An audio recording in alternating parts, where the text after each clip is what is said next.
திருவண்ணாமலையில் இருந்த ஒரு சிறிய ஆசிரமத்தில் ரமண மகரிஷி மிகவும் எளிமையாக வாழ்ந்து கொண்டிருந்தார்.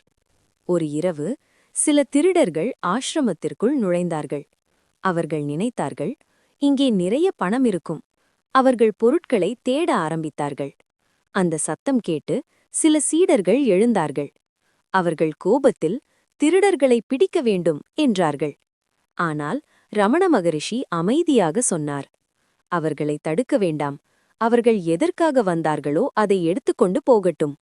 திருடர்கள் அதிர்ச்சியில் நின்றார்கள். ஆசிரமத்தில் பெரிய பொருள் எதுவும் இல்லை. கோபத்தில் அவர்கள் சிலரை அடித்தார்கள். ரமண மகரிஷியையும் தள்ளி அடித்தார்கள். ஆனால் அவர் கோபப்படவில்லை. அவர் அமைதியாக சொன்னார், அவர்கள் அறியாமல் செய்கிறார்கள். அவர்களை குற்றம் சொல்ல வேண்டாம். திருடர்கள் வெளியே போகும்போது அவர் சொன்னார், பசி இருந்தால் சாப்பிட்டு போங்கள். அந்த வார்த்தை அந்த திருடர்களின் மனதை மாற்றியது. ஒரு ஞானியின் அன்பு கோபத்தை கூட கரையச் செய்யும்.